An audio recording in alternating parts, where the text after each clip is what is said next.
Hello प्यारे दोस्तों, आपका अपने YouTube channel concept of study point में स्वागत है। आज हम पढ़ने जा रहे हैं पश्चिम भारतीय इतिहास के अगला जो पुष्यगुप्त वंश के बाद अगला राजवंश उदय हुआ जिसका नाम था पुष्यभूति वंश। उसके बारे में पढ़ेंगे। स्टार्ट करते हैं हम अपना आज का लेक्चर जिसका नाम है पुष्यभूति वंश। तो पुष्यभूति वंश जिसे वर्धन वंश के नाम से भी जाना जाता है। किस नाम से? वर्धन वंश के नाम से जाना जाता है। इसका अगर संस्थापक पूछा जाए तो कौन से थे? तो पुष्यभूति वर्धन थे, जो कि गुप्त काल के क्या थे? सामंत थे।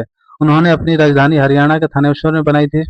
इनकी प्रथम राजधानी थानेश्वर था। यानी कि इसके कहने का अर्थ है कि आगे चल के इसकी राजधानी भी चेंज होगी। अभी फिलहाल में पहली राजधानी थानेश्वर के रूप में है। इसका स्थापना किसने किया था? तो पुष्यभूति वर्धन ने किया था। इस वंश का अगला शासक पूछा जाए तो कौन सा है? तो प्रभाकर वर्धन है। प्रभाकर वर्धन की पत्नी का नाम पूछा जाए तो क्या है? तो यशोमती है। और ये वर्धन वंश या पुष्यभूति वंश के सबसे शक्तिशाली शासक के रूप में जाना जाता है। यानी इस वंश के सबसे शक्तिशाली शासक कौन से? तो प्रभाकर वर्धन है। और इन्होंने परम भट्टाकर और महाधिराज की उपाधि धारण किए थे। कौन? प्रभाकर वर्धन ने। प्रभाकर वर्धन ने दो उपाधि धारण किए थे। एक था परम भट्टाकर और दूसरा का था महाधिराज की उपाधि। और ये सबसे शक्तिशाली शासक थे पुष्यभूति वंश के। और इनके तीन संतान हुए थे। एक का नाम था राजवर्धन, दूसरे का नाम था हर्षवर्धन और तीसरे का नाम था राजश्री। ये जो दो थे, ये और ये दोनों पुत्र थे। बाकी ये राजश्री थी, इनकी पुत्री थी। अब आजा, राजश्री का विवाह किससे हो गया? कनौज के एक राजा से गिरिवर्मन। गिरिवर्मन से किसकी शादी हो गई? राजश्री की। राजश्री की विवाह हो गई गिरिवर्मन से। और गिरिवर्मन का दुश्मन था देवगुप्त। और देवगुप्त ने क्या किया? गिरिवर्मन की हत्या कर दी। और राजश्री को हत्या करने का प्रयास किया, लेकिन राजश्री कहाँ चली गई? जंगल में भाग गई। अब इसके बाद क्या हुआ कि जो हर्षवर्धन था, हर्षवर्धन ने अब देवगुप्त की क्या कर दी? हत्या कर दी। देवगुप्त की जैसे ही हत्या हो गई, अब राजवर्धन की हत्या कौन कर देगा? तो गौड़ यानी बंगाल का शासक था जिसका नाम था शशांक। तो शशांक ने किसकी हत्या कर दी? राजवर्धन की हत्या कर दी। और यही जो गौड़ का यानी बंगाल का जो शासक था शशांक ने, इसने बौद्ध वृक्ष को भी कटवा दिया था। अब बता, अब वर्तमान जो कि बौद्ध वृक्ष है, छठी पीढ़ी है। इससे पहले पांच पीढ़ियों का क्या हो गया? अंत हो गया बौद्ध वृक्ष की। शशांक जो कि शैव धर्म का अनुयायी था। और इसकी हत्या किसने कर दिया था? राजवर्धन ने कर दिया था। हर्षवर्धन ने शशांक की हत्या कर दी। यानी कि शशांक ने राजवर्धन की हत्या कर दी, तो राजवर्धन के भाई हर्षवर्धन ने किसकी हत्या कर दी? शशांक की हत्या कर दी। शशांक की हत्या करने के बाद अब कोई भी यहाँ मालवा के क्षेत्र में कोई नहीं है। यहाँ पर जो कनौज है, कनौज में भी फिलहाल में कोई नहीं है। ये हो गया हरियाणा का थानेश्वर, ये हो गया बंगाल। यानी बंगाल का शशांक भी चला गया। यहाँ पर मालवा का शासक था देवगुप्त, ये भी चला गया। और यहाँ पर कनौज का शासक था गिरिवर्मन, ये भी चला गया। यहाँ पर था राजवर्धन और हर्षवर्धन। तो राजवर्धन की हत्या किसने कर दिया था? राजवर्धन की हत्या शशांक ने कर दिया था। शशांक ने कर दिया था। और राजवर्धन हत्या किसी किया था? तो हत्या कर दिया था जो देवगुप्त था उसका। देवगुप्त ने किसी हत्या की थी? गिरिवर्मन की हत्या कर दी थी। जिसके कारण से अंतिम में कौन बचा था? केवल हर्षवर्धन बचा था। और हर्षवर्धन के पास कितने साम्राज्य मिल गए? एक हरियाणा का साम्राज्य मिल गया, एक मलवा का, एक कनौज का, एक बंगाल का। यानी चार प्रांतों को ये अधिकार कर सकता था। लेकिन ये क्या किया कि दिवाकर नामक एक बहुत वृक्ष था, जिसकी सहायता से जो कि इसकी बहन राजश्री थी वो जंगल में भाग गई थी। तो दिवाकर की सहायता से क्या किया था? राजश्री को पता लगाया। राजश्री को पता लगाकर इसी के संरक्षक बनकर कौन? हर्षवर्धन ने राजधानी जो कि उसकी थानेश्वर थी। आगे तो पहले ही बताया था कि इसकी पहली राजधानी कहाँ थी? थानेश्वर। लेकिन अब राजधानी कहाँ शिफ्ट करेगा? कनौज। कनौज क्यों शिफ्ट करेगा? क्योंकि इस यहाँ पर इसकी बहन राजश्री को बैठाया था शासिका के रूप में। तो जब इसको शासिका के रूप में बैठाया था, तो फिर इसके बाद यहाँ पर संरक्षक के रूप में कौन काम करेगा? तो यही जो कि अपना राजधानी छोड़कर यहाँ पर कन्नौज पे ही अपना राजधानी बनाकर ये पूरे जितने भी साम्राज्य के शासक को हत्या हुई थी, इन सभी शासक जैसे कि मालवा वाला क्षेत्र, बंगाल वाले क्षेत्र और हरियाणा वाला क्षेत्र, और कहाँ से कब्जा करने लगा? कन्नौज से ही। प्रशासनिक, राजनीतिक, आर्थिक सब कुछ देखना स्टार्ट कर दिया था। लेकिन राजा के रूप में नहीं, एक संरक्षक के रूप में। और शासका किसको बनाया था? तो राजश्री को बनाया था। हर्षवर्धन ने अपनी राजधानी कहाँ बनाया था? कनौज को बनाया था और साम्राज्य को संभालने लगा। हर्षवर्धन कभी भी स्वयं को कनौज का राजा साबित नहीं किया था, बल्कि राजश्री की कब बन के एक संरक्षक बनकर काम किया था। हाँ भैया, हर्षवर्धन एक साहित्य प्रेमी था। और इसने अपने जीवन काल में तीन पुस्तकों की रचना किया था, जिसमें से एक था नागानंद, दूसरा था रत्नावली और तीसरा था प्रियदर्शिका। और इसको याद करना है तो PNR नंबर। कौन सा? PNR number.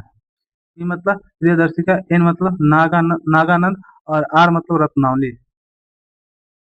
पीएनआर नंबर से याद कर लो। पी मतलब प्रियदर्शिका, एन मतलब नागानंद, आर मतलब रत्नावली। हर्षवर्धन के दरबार में कितने कवि, एक दरबारी कवि थे जिसका नाम था बाणभट्ट। हर्षवर्धन के दरबारी कवि का नाम था बाणभट्ट। बाणभट्ट ने क्या किया था, तो पुस्तक की रचना किया था। उस पुस्तक का नाम क्या है, एक कादम्बरी नाम है, एक हर्षचरित, एक कादम्बरी, एक हर्षचरित।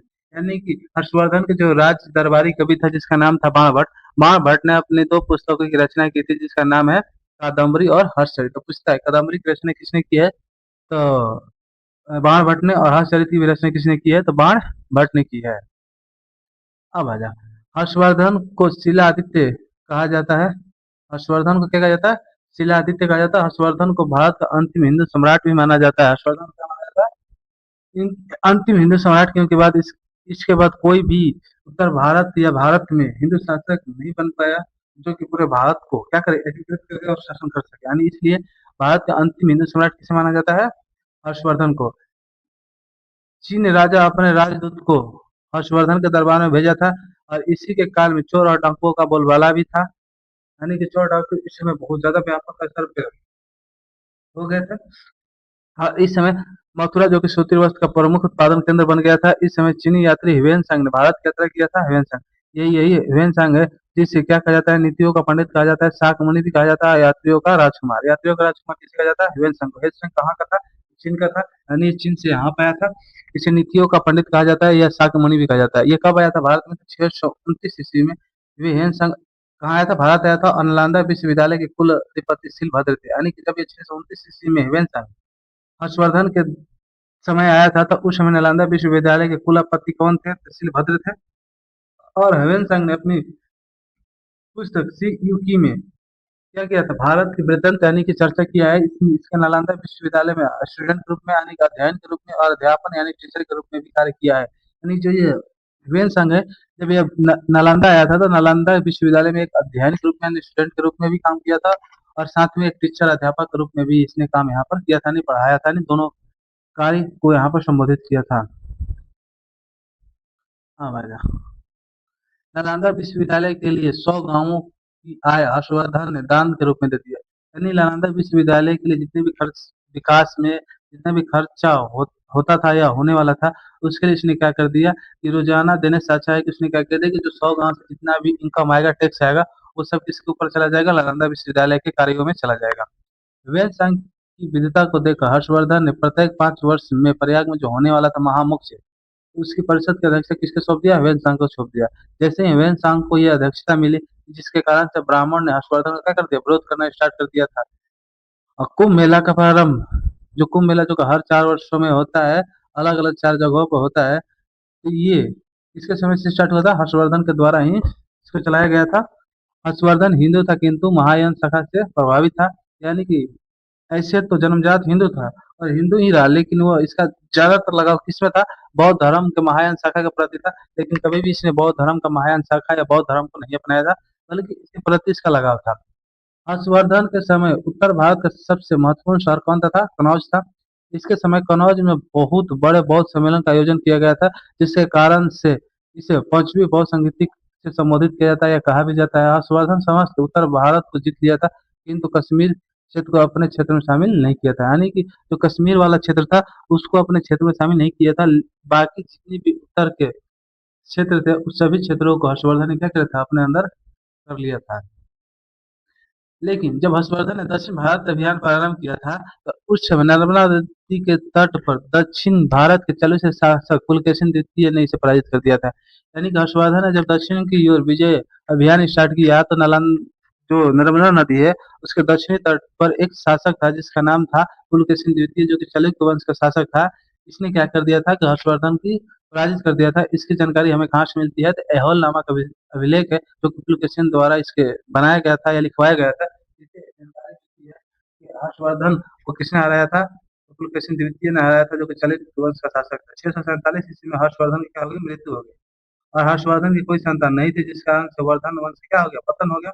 और राजवर्धन तो पहले ही मर गया था। हर्षवर्धन की मृत्यु के बाद उत्तर भारत की राजनीति शून्य यानी सन्नाटा की स्थिति आ गई। और इतिहास में हर्षवर्धन की मृत्यु को युग परिवर्तन का काल कहा जाता है। हर्षवर्धन जो कि अंतिम बौद्ध राजा था, जो संस्कृत का महान विद्वान था, यानी हर्षवर्धन।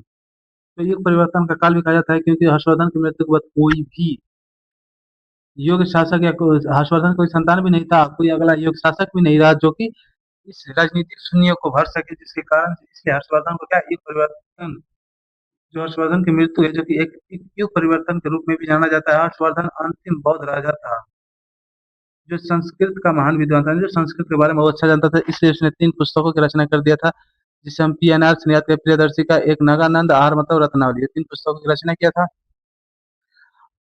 हो गया। हर्षवर्धन की मृत्यु के बाद कनौज पर यशोवर्मन का शासन हो गया, जिसके कारण सब यहीं पर हम कुशवती वंश को समाप्त करते हैं। अगला जो चैप्टर पढ़ेंगे, जो कि दक्षिण भारत के बारे में पढ़ेंगे, दक्षिण भारत में कितने राजवंश है और उनका कालक्रम क्या है, और दक्षिण भारत में जितने भी संगम हुए उनके बारे में भी अध्ययन करेंगे, यानी साहित्य के बारे में पढ़ेंगे, सामाजिक बारे में पढ़ेंगे, धार्मिक स्थिति के बारे में पढ़ेंगे, और प्रशासनिक स्थिति के बारे में भी हम पढ़ेंगे। यानी अगला हमारा जो प्राचीन भारत के इतिहास में जो हम पढ़ने जाएंगे, वो है दक्षिण भारत के राजवंशों के बारे में हम पढ़ने जाएंगे।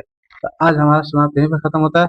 आपका अपना यूट्यूब चैनल जिसका नाम है कॉन्सेप्ट ऑफ स्टडी पॉइंट, जिस पर आप इन सभी वीडियो को देख सकते हैं। तो आज का क्लास यहीं पर हम समाप्त करते हैं। धन्यवाद वॉचिंग फॉर दिस।